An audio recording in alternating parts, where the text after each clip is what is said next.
Bonjour à tous, c'est vraiment une joie pour moi de vous retrouver. Nous sommes samedi 18 mai 2024 et c'est notre 48e jour de notre challenge de la Pâque jusqu'à la Pentecôte. J'aurais aimé qu'on puisse lire un passage dans Apocalypse 2 du verset 1 jusqu'au verset 5.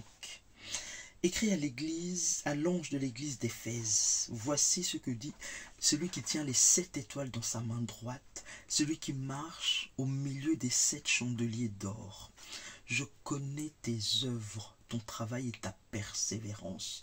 Je sais que tu ne peux supporter les méchants, que tu as éprouvé ceux qui se disent apôtres et qui ne le sont pas, et que tu les as trouvés menteurs. Que tu as de la persévérance, que tu as souffert à cause de mon nom et que tu ne t'es point lassé. Mais ce que j'ai contre toi, ce que tu as abandonné ton premier amour, souviens-toi d'où tu es tombé, repens-toi et pratique tes premières œuvres. Sinon, je viendrai à toi et j'ôterai ton chandelier de sa place, à moins que tu ne te repentes. Amen. Et j'ai trouvé en fait qu'il était important parce que durant toute cette période en fait de la Pâque jusqu'à la Pentecôte, j'ai trouvé que c'était important en fait de revoir les fondamentaux de notre vie chrétienne. On a vu l'œuvre de la croix, l'œuvre achevée de la croix de Golgotha. On a vu la puissance du sang de Jésus. On a vu le glorieux Saint-Esprit. On a vu la grâce. On a vu au niveau des finances, en fait, les dîmes, les offrandes. Et en fait là, on va voir vraiment ce que Jésus appelle le premier amour. Et donc Jésus parle à l'église d'Éphèse, qui était vraiment une grande église de l'époque. Et Jésus en fait fait des compliments, commence par faire des compliments à cette église. Et il dit au verset 2, je connais tes œuvres, ton travail et ta persévérance. Donc Jésus lui-même en fait reconnaissait que l'église d'Éphèse était une église qui était très engagée dans l'œuvre pour Dieu, dans le travail pour Christ, dans la persévérance, que c'était une église en fait qui tenait bon face à l'adversité, parce qu'il dit je sais que tu ne peux supporter les méchants qui certainement ne devaient pas faire de compromis. Donc Jésus vraiment fait des compliments à cette église, que tu as éprouvé ceux qui se disent apôtres et qui ne le sont pas, et que même au sein d'elle-même, elle savait vivre en fait dans la sainteté et vivre selon ce que la parole de Dieu avait, le comportement que la parole de Dieu lui demandait d'avoir. Et donc il dit que tu as éprouvé ceux qui se disent apôtres et qui ne le sont pas, et que tu les as trouvés menteurs. Donc c'était vraiment une église perspicace, une église persévérante en fait, comme dit Jésus, une église qui était travailleuse, qui était bosseuse, qui faisait vraiment l'œuvre de Christ. Et Jésus revient encore dans le verset 3, que tu as de la persévérance. Et donc Jésus insiste sur cette église qui avait de la persévérance, c'est-à-dire qu'elle n'abandonnait pas, qu'elle ne lâchait pas, mais qu'elle allait de l'avant dans l'œuvre de Christ. Donc on pouvait dire de l'église d'Éphèse que c'était une église active, que tu as souffert à cause de mon nom et que tu ne t'es point lassé. Et donc quand on lit vraiment tous ces compliments, quand on lit tout ce que cette église faisait pour Christ, on avait juste envie de lui dire bravo, c'est vraiment une église modèle. Elle est active, elle est là pour promouvoir le nom de Jésus, elle est persévérante, elle ne laisse pas le mal au sein d'elle-même, mais elle sait en fait se remettre en cause, elle sait séparer ce qui est de Dieu, ce qui n'est pas de Dieu. Donc on a vraiment tendance à dire que voilà, c'est en quelque sorte une église une église idéale. Et pourtant, à partir du verset 4, et Jésus continue, mais ce que j'ai contre toi, ce que tu as abandonné ton premier amour. Et avant d'aller au niveau du 5e verset, j'aurais aimé qu'on s'arrête sur ce verset-là, le verset 4. Mais ce que j'ai contre toi, c'est que tu as abandonné ton premier amour. Et le premier amour, c'est vraiment les prémices de l'amour. C'est-à-dire quand en fait deux êtres, en fait un homme et une femme, en fait, commencent à se fréquenter là où il y a les papillons dans le ventre, là où on n'a pas envie de se quitter, là où on peut parler au téléphone pendant des heures, et puis c'est comme on peut voir par exemple à la télé, ou comme on peut le vivre, non raccroche, non c'est à toi de raccrocher, bon ok on compte jusqu'à 5, donc c'est ça, c'est vraiment les prémices de l'amour, là où on n'a pas envie de se quitter, on a envie d'échanger, on a envie de parler, on a envie d'être à deux, on a envie de communier constamment. Et vraiment, c'est ça que Jésus dit, mais ce que j'ai contre toi, c'est que tu as abandonné ton premier amour.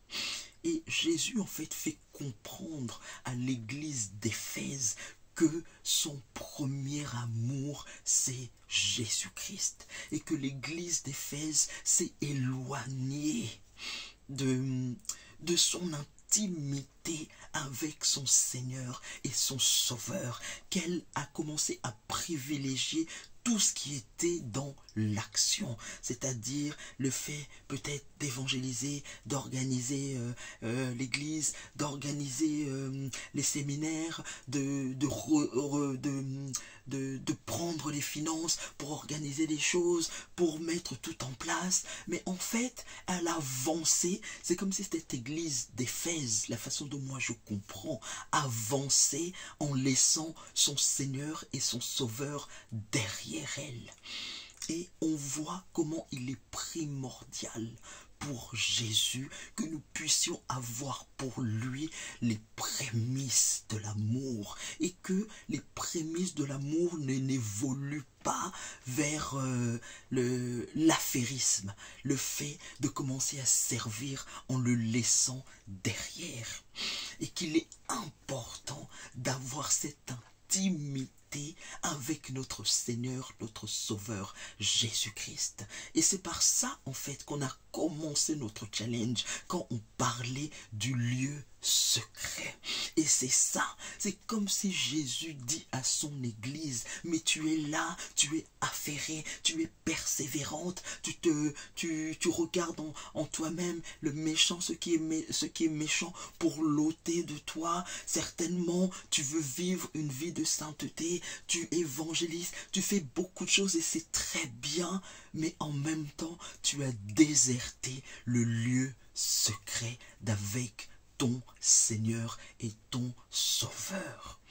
Et pour Jésus, c'est quelque chose de grave, parce que l'intimité avec Christ, c'est la base de tout. Et il faut comprendre, moi, ce qui me touche, c'est le premier amour. Jésus a besoin d'être le premier en tout.